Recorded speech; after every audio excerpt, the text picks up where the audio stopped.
ბრუნდით პირდაპირ ეთერში და ამ შემთხვევაში უკვე სამედიცინო ბლოკით გავაგრძელებთ. ჩვენ დღეს სტუდიაში შემოგვერდა დაავადებათა კონტროლისა და საზოგადოებრივი ჯანმრთელობის ეროვნული ცენტრის გადამდებარე დაავადებათა დეპარტამენტის ხელმძღვანელი ქალბატონი ხათუნა ზახაშვილი, რომელსაც მივესალმებით, დიდი მადლობა მოგზაურობისთვის და ერთ-ერთი საინტერესო თემა შევარჩიეთ სასაუბროდ ქალბატონ ხათუნა, ნეიროინფექციები, უფრო კონკრეტულად მენინგიტი. აი ამ პერიოდში უფრო აქტუალურია ეს თემა, რომ ზამთრის პერიოდია, გაცრიება უფრო მეტად აწუხებს ადამიანებს და საინტერესოა რა ხდება და ის რჩევები, რომელსაც თქვენ გასცემთ მაყურებლისთვის. თავისთავად თემა ძალიან საინტერესოა, რაც შეეხება ნეიროინფექციებს და განსაკუთრებით ერთ-ერთი ასპექტი მენინგიტით გამოხატული, მაგრამ რეალურად მენინგიტი მარტივად რო ვთქვათ, ეს არის სინდრომი, რომელიც თავისთავად ძალიან ბევრი რამეს მოიცავს და მართლაც უსასრულო დიდი სფეროა, რომლის შესახებაც შეგვიძლია ძალიან ბევრი ვილაპარაკოთ. მაყურებლისთვის ალბათ საინტერესო იქნება, რომ რეალურად ამბობენ, რომ ჰიპოკრატესაც კი აღწერილი ქონდა მენინგიტი რა იყო და იცოდა ამის შესახებ. ყოველ შემთხვევაში ჩანაწერები არსებობს, რომ ავიცენა ნამდვილად იცოდა რა იყო მენინგიტი. ანუ ისეთივე ძველია მენინგიტი, როგორც ალბათ ადამიანები ვართ ამ ქვეყანაზე. ეს არის რეალურად ტვინის გარსების ანთება და მოდის ეს სიტყვა ბერძნული სიტყვიდან, სადაც პირველი ნაწილი ასახავს ზუსტად გარს ტვინის და მეორე ნაწილი ათებას. რეალურად მაგრამ დღეს უკვე მენინგიტების სახელის ქვეშ მოიხსენება, რასაც გულისხმობს კლინიკური მედიცინა, ეს არის ტვინის რბილი გარსების ანთება. ტვინი, როგორც ადამიანის, ასე ვთქვათ, ბევრი რამის განსაზღვრელი ადამიანის ქცევასა და ქმედებაში ბუნებამ თუღმერთმა იზრუნა და ყველაზე კარგად დაცული ორგანოა და ბევრი გარსი იცავს მას პირდაპირ თუ არა პირდაპირი დაზიანებებისაგან და სწორედ მენინგიტები უმთავრესად გამოწვეული არის რაიმე მიკროორგანიზმით გამოწვეული ანთებითი პროცესი არის ამ ტვინის გარსებში და ეს ანთებაც ვითარდება იმიტომ რომ ტვინი დაიცვას რეალურად იმ დაზიანებისგან რაც შეუძლია მიკრობმა მიაყენოს ადამიანის ტვინს. მენინგიტების არსებობს გამომწვევების მიხედვით კლასიფიკაცია, არსებობს პროცესის მიმდინარეობის მიხედვით კლასიფიკაცია და სხვა მრავალნაირად შეიძლება ან სიმწვავის მიხედვით კლასიფიკაცია, თუმცა რეალურად ეს მართლაც არის მძიმე დაავადება, რომელიც საზოგადოების ინტერესს და შფოთსაც იწვევს ხოლმე. როგორი სიმპტომებით მიმდინარეობს ქალბატონი? მენინგიტი მიუხედავად იმისა, რა გამოიწვევს მენინგიტს, მისთვის დამახასიათებელი არის რამდენიმე ნიშანი, რის მიხედვითაც კლინიცისტები სვავენ ხოლმე მენინგიტის სინდრომის დიაგნოზს.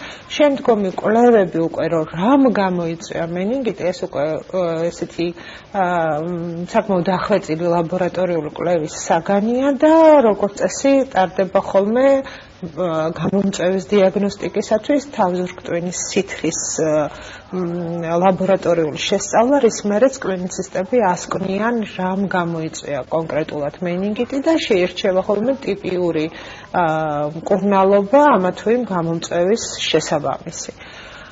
ძირითადი ნიშანი მენინგიტის რაც ძალიან თვალშისაცემია, ეს არის უმთავრესად დაავადების სწრაფი დაწყება, ტემპერატურის სწრაფი მატება ძალიან მაღალ ციფრებამდე, რასაც თან ახლავს თავის ტკივილი ძლიერი იმდენად, რომ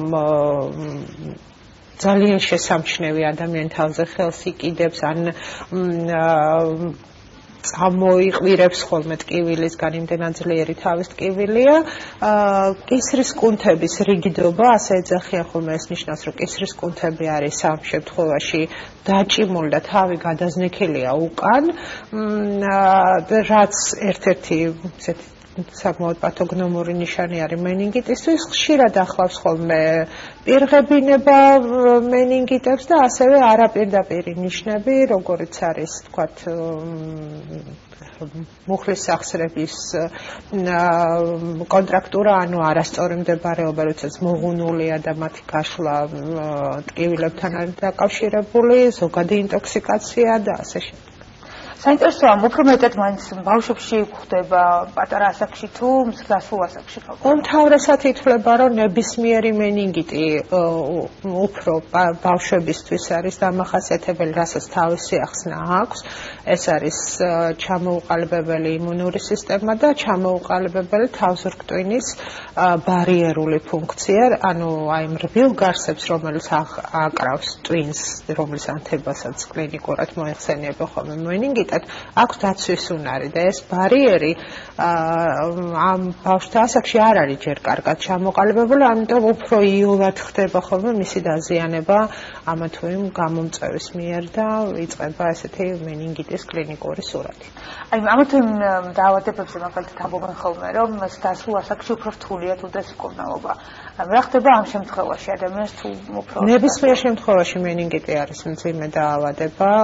ზოგ შემთხვევაში შეიძლება გამოიწვიოს ინვალიდობა, ღრმა ინვალიდობა და ზოგ შემთხვევაში ლეტალური გამოსავალიც კი ახლდეს ნებისმიერ ასაკში.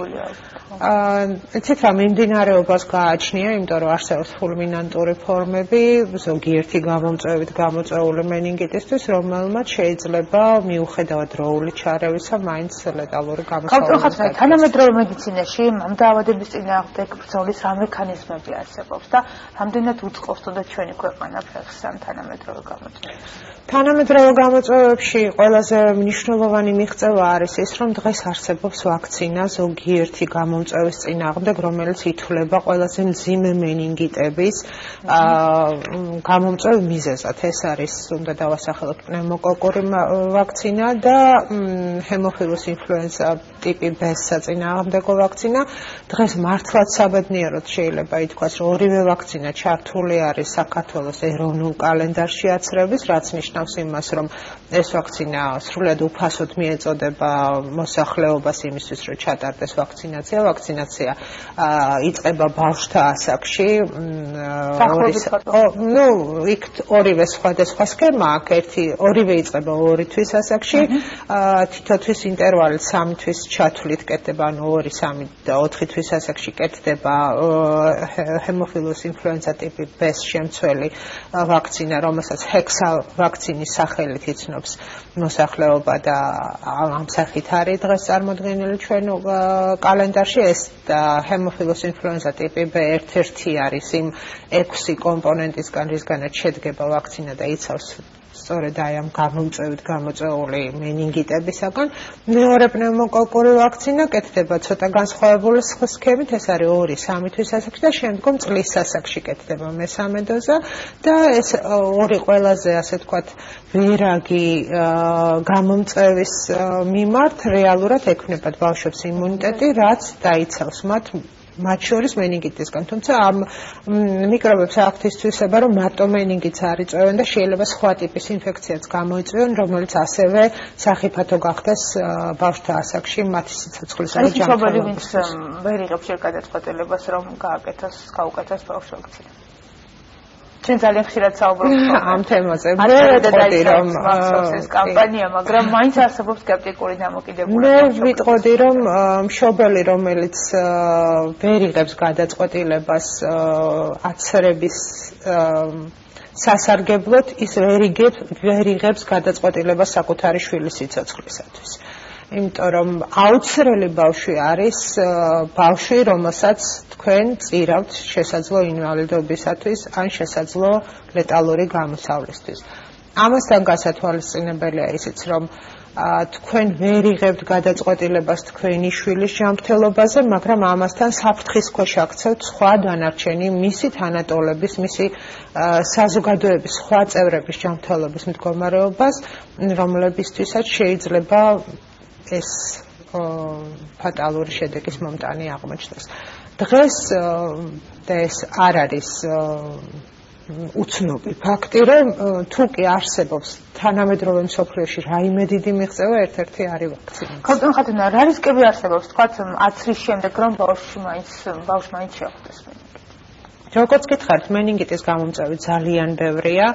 დღეს ის რაც ჩართული არის ჩვენს ეროვნულ კალენდარში ეს არის ორი უმთავრესი გამომწვევი, თუმცა და ამ ორი გამომწვევით გამოწვეული მენინგიტების რაოდენობა მართლაც ძალიან დრამატულად შემცირდა საქართველოში მას მერე რაც დაინერგა ეს ვაქცინები ჩვენს კალენდარში და დაიწყეს 10 მშობლებმა ვაქცინებით თავიანთი შვილების, თუმცა მენინგიტი შეიძლება გამოიწვიოს სხვა უამრავმა გამომწვევმა, რომელთა მიმართ არ არსებობს ვაქცინა და შესაბამისად ესეთი პირდაპირი პროფილაქტიკის გზა ჯერჯერობით არ გაგვაჩნია, თუმცა არსებობს არაპირდაპირი პროფილაქტიკის გზებიც, რომელსაც უნდა მივდიოთ ადამიანებმა და ეს შედარებით დაგვიცავს იმ რისკებისგან, რომ შეგვხვდეს მიკრობი, რომელსაც გააჩნია უნარი გამოიწვიოს მენინგიტი. საინტერესოა დასულ ასაკში თუ მიმართავენ ადამიანები ვაქცინაციას და რა უნდა იცოდნენ ამ ყველაფრისთვის გავწონოთ. იცით რა დასულ ასაკში მაგალითად აცის ხოლმე თქვა არის თუ არა აცრილი რამათა კონკრეტულ არის კი ბატონო, მაგრამ გეტყვით რომ ჰემოფილუს ინფლუენსა ტიპი B-ს წინააღმდეგ არ არიან აცრილი ზრდასრული ადამიანები დღეს საქართველოში, იმიტომ რომ მათი ბავშვობის დროს ეს ვაქცინა არ არსებობდა და არის მეორე ფაქტიც ისე აქ ყველა ასაკი და ყველა ადამიანი ინდივიდუალურად უნდა შეფასდეს. მოზრდილ ასაკში ჰემოფილუს ინფლუენზათი გამოწვეული მენინგიტების რისკი არის ძალიან უმნიშვნელო დაბალი და გათვალისწინება იმისი, რომ რამდენად მაღალია ტვირთი ან შესაძლო რისკი დაავადდე ამითი და მეორე მხრივ რა დაჯდება ვაქცინაცია, ნამდვილად ლაპარაკობს იმის სასარგებლოდ, რომ მოზრდილ ასაკში ჰემოფილუს ინფლუენზა ტიპი B-ს წინააღმდეგ ვაქცინაცია საჭირო არ არის. რაც შეეხება პნევმოკოკს და პნევმოკოკურ ვაქცინას, როგორც გითხარით, ეს იწვევს არა მარტო მენინგიტებს, თუმცა ერთ-ერთი დიდი წილი არის მენინგიტები, ასევე ძალიან ბევრი ინფექციური პროცესის გამომწვევია ხოლმე და ზოგ შემთხვევაში მოზრდილ ასაკში პირდაპირ რეკომენდებულია იმ ადამიანებისთვის, ვისაც აქვს რაიმე ქრონიკული ობსტრუქციული დაავადება სასუნთქის სისტემის, იმიტომ რომ პნევმოკოკი ხშირად არის ხოლმე პნევმონიების გამომწვევი, ჩაიტარონ ვაქცინაცია, რითაც დაცული იქნებიან ამ დაავადებისგან. და გარდა ვაქცინაციის ამ კიდევ ვთქვათ რა ხერხები არსებობს ამის დაავადების წინააღმდეგ გავწოხატნა. მე ეხლა თქვით თქვენ ახსენეთ ვაქცინა და ერთ-ერთი ყველაზე მნიშვნელოვანი და ჩვენ კიდევ ერთხელ გავუმეორდები რომ ჩვენ ხშირად უძღვით ხოლმე აღნიშნულ საკითხზე საუბარს. შუადღის ეთერში ხშირად საუბრობთ ამ თემებზე და მაყურებელს ვაცნობთ ინფორმაციას სწორედ თქვენი და თქვენი კოლეგების დახმარებით. გარდა ამ ყველაფრისა, თქვათ ჩვენი თანამედროვე ჯანდაცვის სისტემა რამდენად არის მსახ იმისათვის, რომ აი ამ დაავადების წინააღმდეგ თქვათ უფრო აქტიური და ესეთი მენინგიტების საკმაოდ დიდი წილი დღესდღეობით მოდის ეგრეთ წოდებულ ვირუსულ მენინგიტებზე, რომლის გამომწვევები არის ენტეროვირუსები. კერძოდ ესეთი ორი სახელი აქვს, თუმცა შეიძლება ჩვენი მაყურებლის არაფრის მთქმელი არ იყოს, ეს არის კოქსაკისა და ეხო ვირუსები, რომლებთა გადაცემის მექანიზმი ძირითადად არის ფეკალურ-ორალური.